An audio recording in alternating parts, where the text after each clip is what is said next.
as well as the next 2 hard, cold winters, to help him and the soldiers wherever I could.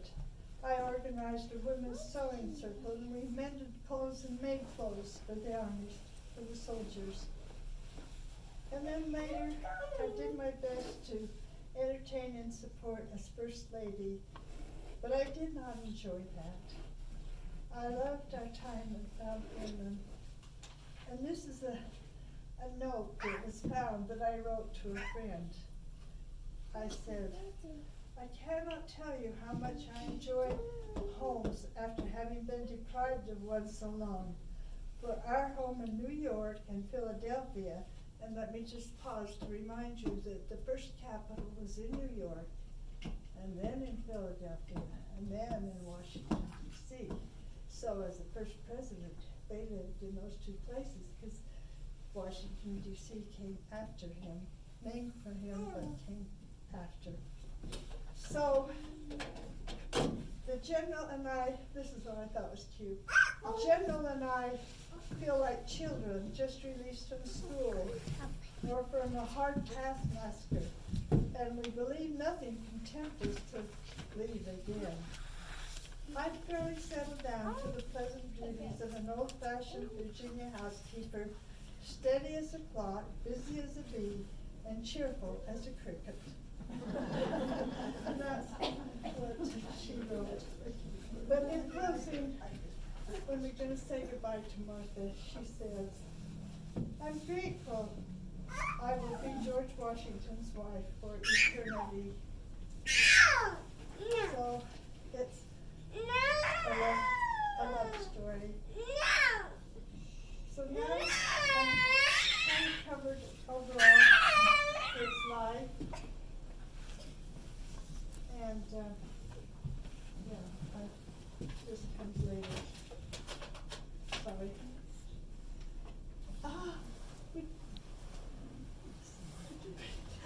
You run any better off than me. Okay, thank you. I have a few slides to. I know it. I shrunk. But you know, I did shrink after an automobile accident, and I had bone taken out of one leg and everything. I ended up an inch and a half shorter. And so that's why I think this dress is pretty old. Julia's got me pinned together. I'm pinned inside of it tonight, but it can't help the length. I'm Lynette Clyde now. So I'm going to just show you a few slides that kind of portray their life and the life of the frontier. Okay. Whoops, what? I've got to get my little flashlight going. All right. This is just a famous bust of George Washington. This is the little house on the that he was born in, and that was the house that burned down. But they owned the property, and one of his brothers took possessions of that property. After he married Martha, they became very wealthy because she had so much, and he worked hard, and with his brothers, and he gained a lot. He started out with nothing, but he had a lot by now. Anyway, this is just the cherry tree incident. The little boy. I just love that way they were at this time, and his tears and his father just melting. This shows you that's the surveying instrument he inherited from his father, and he went right to work. And one of the pleasures was hunting fox. He loved horses. He was quite a horseman, but he loved farming, everything about farming. And I read another article that said he was America's #1 farmer. A lot of people don't think about that. They think he's a soldier, but this is that picture portraying the fight with the Indian story. I guess I actually told it a little ahead, but I've already told you the story about the Indian and brother or General Braddock, who wouldn't listen to him. This is a sweet picture of them and when they're young and first married and in love, and this is another one of her comforting him during wartime. I like this one. This is a famous. That's Patrick Henry, and and he was in the first Continental Congress. We had 2 Continental Congresses before we got the Constitution. And he was in this one, and he's standing, and you see him there in that picture. Is life so dear, or peace so sweet, as to be purchased at the price of chains and slavery? Forbid it, Almighty God. I know not what course others may take, but as for me, give me liberty or give me death. That's a famous saying. All right. This is, once they knew they were going to be fighting, the blacksmiths were now turning their steels into making guns. And little boys were marching with brooms, practicing. And one of the men said, General Gage actually said, the very children draw in a love of liberty with the air they breathe. Now, I've jumped that statement with the last picture, but this is the church, the Old Norse church, as you remember, that in the belfry that they were going to be warned that the British were going to come, 1 by land and 2 by sea, the light. And when they flashed the light in the belfry, who came? Paul Revere. He got on his horse and goes racing through the country. The British are coming, the British are coming. And then this next picture just shows, this is a statue there in Massachusetts of the British, of the Minutemen. This is the field, the Lexington, where actually the first shot was fired in this field. It wasn't supposed to. The British were warning these Minutemen, these farmers, you bet not to shoot. But somebody shot, and immediately the British fired away, and they killed 8 Massachusetts men and wounded 10, and only 1 British was wounded. This brought out from everywhere the Minutemen. They jumped out of bed, men that had been preparing for this day, and they met at that famous bridge, the North Bridge near Concord, and they were fighting back and forth, shooting, and the Massachusetts men said, "Fire, fellow soldiers, for God's sake, fire!" They raised their muskets to their shoulders and fired. And when 3 British regulars fell dead, they were shocked that farmers could do that to them, this mighty army.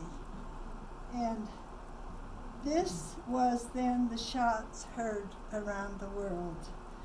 And they were dazed and confused. The redcoats said they couldn't believe what was happening. These farmers, the country was alive with Minutemen. The British wrote, the Americans seemed to drop from the clouds. And they were behind every tree and every wall and every barn. Americans were ready to fight for their freedom.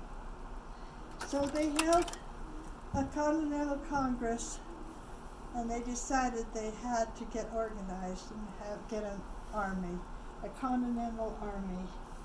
And this is what was done, and unanimously elected as Commander-in-Chief George Washington.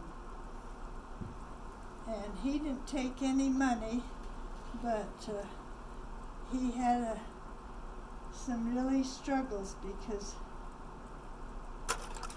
the soldiers were, they started out having kind of a successful experience at Bunkers Hill, even though they completely have all heard about it, but it encouraged them.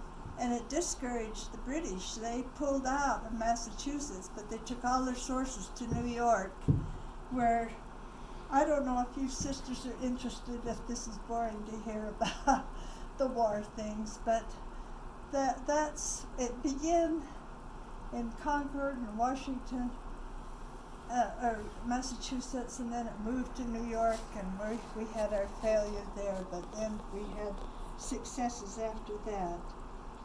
But the men, George, this is what he had. He had disharmony. To begin with, they were representing these different states.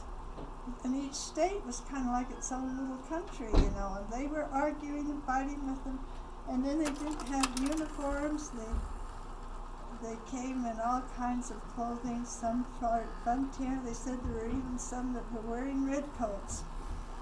But he had a big task to shape him up, to shape up the army, which he did. And then, while they were starting to fight their battles, this is the famous picture you've all seen, and I'm going to talk about this room and this building a little bit. This is the Declaration of Independence that those 56 men signed, and when you hear about what happened, we don't have time to go through it, but the things that happened to many of those men because they were willing to sign, and they knew that they were risking their lives, and some of them did lose their lives, and all their properties, and different things happened to them, but they were ready for freedom. And so this is the Declaration of Independence, and we're going to talk about this same building and this same room again. So as soon as that happened, the Liberty Bell rang. We had had the Liberty Bell since 1852. It wasn't new, but it was great, and it rang. And then they made a Liberty pole. That's, if you can make it out. And then they tore down the statue of King George III's statue. And then they got the flag. Betsy Ross made their first flag. They're really going to town. And Fort Ticonderoga was another big battle. It's up in the north part of the country, and it's too long a story to tell you, but just know it was a big battle and it was important. And we won it, and one of the key men was Benedict Arnold in this battle. We'll talk about him some more. Ethan Allen, I won't go into his story, but this one I will, because this is Henry Knox bringing some cannons. Much needed cannons, and for hundreds of miles he dragged them to help the army. And you know, George Washington loved Henry Knox, and he just thought he was the greatest man, and he really worked hard to do this. And then we have this man, Nathan Hale. He was a spy and caught. And he said, "I only regret that I have but one life to lose for my country. The British are shedding the blood of the innocent. If I had 10,000 lives, I would lay them all down in defense of this injured, bleeding country." Those kind of things are inspiring and motivating. Okay, now you know this one. This is the picture you see the most, actually. Crossing the Delaware. After losing several battles, in New York, George Washington was just determined this was not going to happen. But here it was, Christmas Day, and the snow and the ice in the river.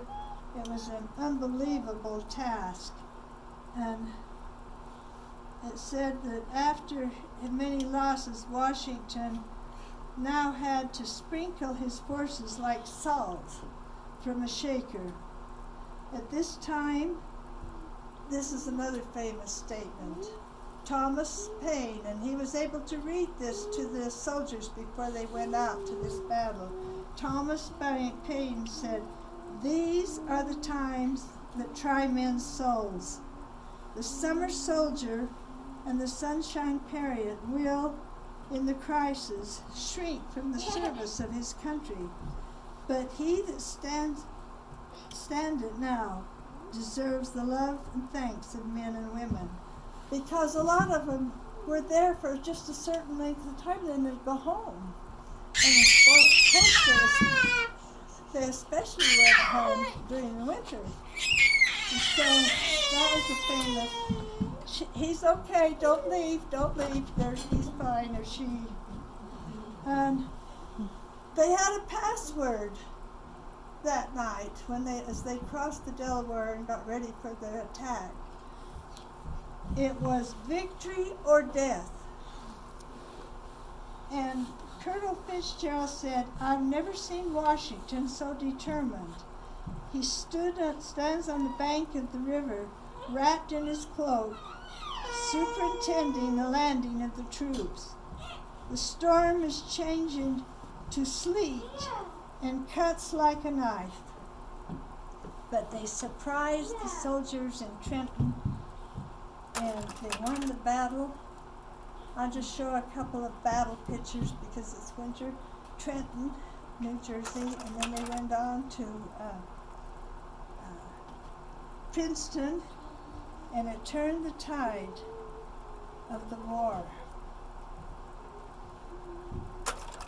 And then this is another famous battle. You hear these names, and this is the Battle of Saratoga. And again, Benedict Arnold was a hero. He was just great. He helped win this battle. But sadly, this is another picture to portray that battle. It's an ugly picture. But this one then, 2 years later, he married a woman who was a Tory. Remember, maybe I didn't say Tory were those that were still faithful to England. And that was their nickname. The British had Tories, and they had the Hessians, however you say it. They were German soldiers. They were the ones that they attacked when they got to the Battle of Trenton. And they had also a lot of Indians on their side. So they had a lot of support. But anyway, he married a Tory, and then he was losing his money, and she had some influence on him for sure. And he became a traitor to the country. And what he's doing there is hiding some documents, giving secrets away to the British. And he was caught, and he wasn't killed. He just left the army and went back and joined the British. But he's a famous traitor. And then this is the Marquis de Lafayette. You've heard of him? A young soldier from France. And I'll tell you, this was so critical to us as a country, because he brought the French to help us, and especially in the last Battle of Yorktown, the French had a big role in helping us there. But this man, there's several quotes. On my handout, there's a quote from him, and then this one, he said, "The welfare of America is closely bound up with the welfare of mankind. And he adored George Washington, and likewise, he was like a son to George. And then we go to the famous Refiner's Fire at Valley Forge. How terrible that winter was, and you've heard about it a lot, and the lack of food, clothing, medicine, arms, everything. And Martha did a great thing to come and give as much comfort as she could to George, because he needed some support. It was pretty depressing because he couldn't get the help he needed from the government. That's a story. Well, anyway, the Valley Forge pictures. And that's another Valley Forge picture. And another one, and of course we've got that famous one of him praying. Oh, there's Martha coming to help, and she would do food for soldiers. She would help them in any way she could. She wasn't just a prop. She was a working woman. Now, that's Molly Pitcher. And Molly Pitcher is a woman that you hear about. There's a lot of women. There's a lot of women's stories. Somebody, was that you? What's her name? Rebecca. Did you give us that story on the women of the Revolution one day? Somebody taught us in Relief Society, and there are a lot of great women. Dressed up as men to fight with their husbands. Yes, there are a lot of wonderful things. But Molly, she went out and she was delivering water to them, and also helping them clean out the cannon every time it was shot. And that was the Battle of Monmouth, and at first the head general was going to retreat, and George was so upset that he came racing back, and I can't find my quote now, it's kind of dark, but he came racing back, and they said that he never swore, but that time he swore. He was swearing, we're not retreating, we're not going to retreat, and he raced back and forth in front of them, and then he led them into battle, and they won. So we're about to the end.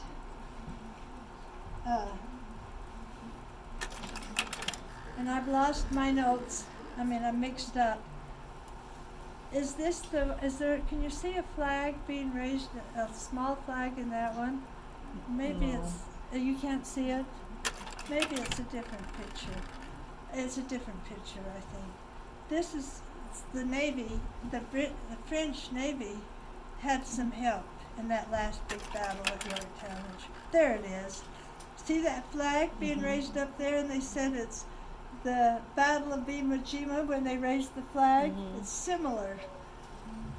The Iwo Jima flag was raised in a similar way as that one was. And so they won. This is the winning at Yorktown. And then the celebration and everything, and everybody loved George Washington, and he loved his soldiers, they loved him, and anyway, it was decided that after a few years, they went for a few years before they decided we can't live this way because we're in all these different states, each going their own direction. So they got